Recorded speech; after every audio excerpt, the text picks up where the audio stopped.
tugas UAS semester 1 pada mata kuliah Pendidikan Ilmu Pengetahuan Sosial.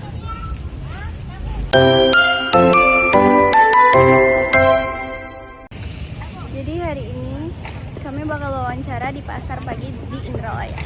Stay tune. Jadi guys, di sini kita ada satu narasumber dari penjual buah-buahan, yaitu kita lihat, ayo. Permisi Bapak, mau tanya, nama Bapak siapa? Nah Pak, di sini kan mau nanya, apakah musim hujan atau musim panas tuh dapat mempengaruhi penjualan Bapak atau tidak? Sangat mempengaruhi. Kenapa Kak Bang sangat mempengaruhi? Jadi ya orangnya banyak nggak keluar kan? Iya. Baik, terima kasih ya Bapak. Jadi guys, kalau mau musim hujan itu kata bapaknya, buah-buahan itu sangat mempengaruhi karena kadang busuknya buah-buahan karena terus hujan. Baik teman-teman, di sini saya sedang berada di Pasar Pagi Indralaya. Saya saat ini sedang bersama dengan Ibu Ratna Dewi sebagai penjual sayur. ya. Nah, jadi di sini saya sendiri akan menanyakan tentang kerugian yang terjadi pada pedagang sayur. Menurut Ibu, Ibu pernah mengalami kerugian tidak sih Bu sebagai pedagang sayur? Sering Kira-kira kalau misalnya mengalami kerugian tuh apakah ada faktor yang mempengaruhinya Bu? ya, mungkin karena hari cuaca ini kan hujan, gonta-ganti cuaca ini kadang-kadang busuk, macam-macam lah, turun harga. Kalau udah banyak orang panen ya murah. Tapi dari banyaknya faktor tersebut yang sering mempengaruhi itu penurunan harga ya Bu? Iya. Kira-kira kalau boleh tahu nih, omset satu hari Ibu tuh berapa buat jualan sayur ini? Sayur sekitar 4 lah, kalau nggak 5 itulah. Baik juga ya Bu ya. Terima kasih Bu sebelumnya, maaf merepotkan. Oke teman-teman, di sini saya sudah punya narasumber. Di sini saya akan langsung bertanya, mewawancarai ibunya mengenai masalah perekonomian yang ada di pasar ini. Oke Bu, di sini saya akan mewawancarai Ibu. Boleh perkenalan sebelumnya Bu, dengan Ibu siapa? Ibu Nur. Oke, Ibu, di sini saya mau bertanya, bagaimana pendapat Ibu nih? Sekarang kan udah banyak nih terkait dengan penjualan yang online tuh melalui Shopee ataupun aplikasi lainnya nih. Bagaimana pengaruhnya dengan pendapatan ataupun penjualan barang-barang yang Ibu jual ini?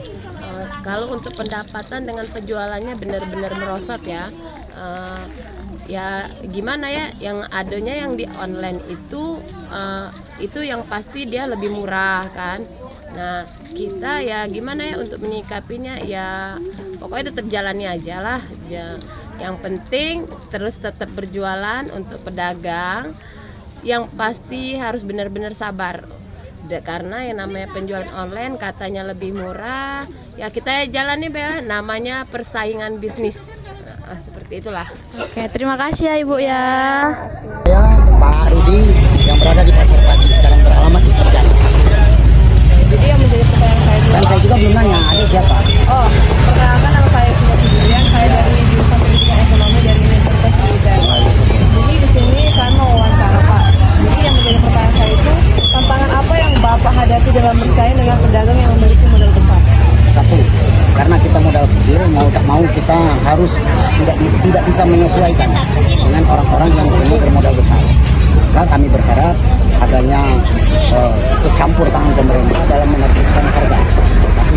Yang kedua, dalam bentuk barang yang ada, maka tetap ada perbedaan dari bentuk barang yang ada. Walaupun itu nama satu barang, tapi bentuknya berbeda atau kualitasnya berbeda.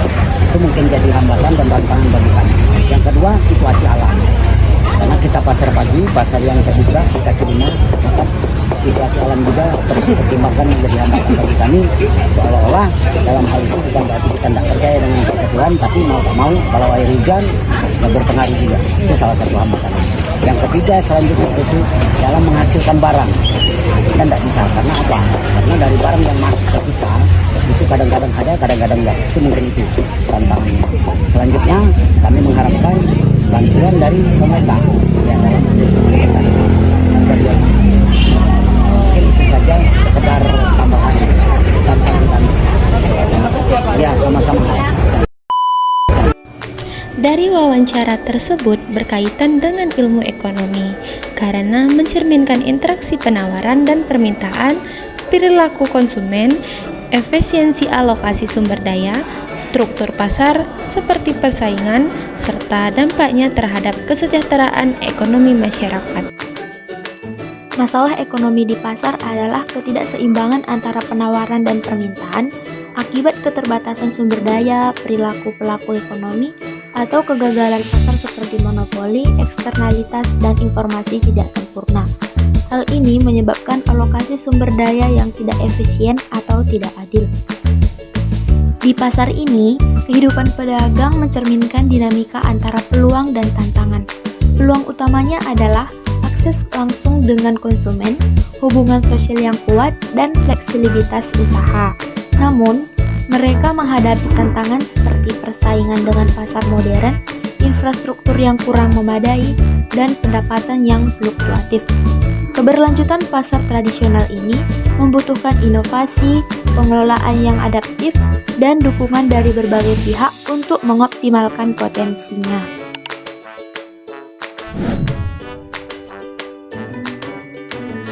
Masyarakat. Jadi ada beberapa solusi dari kesenjangan ekonomi dalam pasar. Yang pertama itu kebijakan pemerintah. Kebijakan pemerintah dalam melakukan subsidi atau bantuan kepada pedagang kecil agar pedagang kecil tidak tertinggal dari pedagang besar. Yang kedua itu pemerintah juga harus menyediakan penghapusan biaya yang tinggi atau penyamarataan harga dalam pedagang kecil maupun pedagang besar. Yang kedua, yaitu infrastruktur pasar yang adil. Yang pertama dengan fasilitas yang merata seperti akses air bersih, listrik, dan sanitasi tersedia bagi para pedagang ataupun para pengunjung pasar.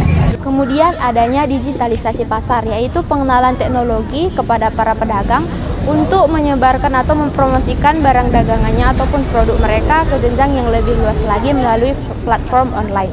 Kemudian yang ketiga, penempatan yang strategis, yaitu dengan memberikan lapak di lokasi yang strategis kepada pedagang kecil agar mereka tidak terpinggirkan ke area yang tidak ramai.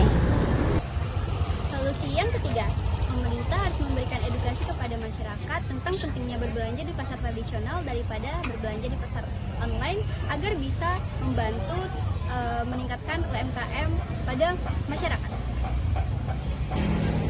Yang keempat yaitu reproduksi yang adil. Di sini solusinya yaitu mengontrol pasar modern untuk tidak mematikan pasar tradisional. Mungkin itu saja solusi dari kami, semoga bermanfaat.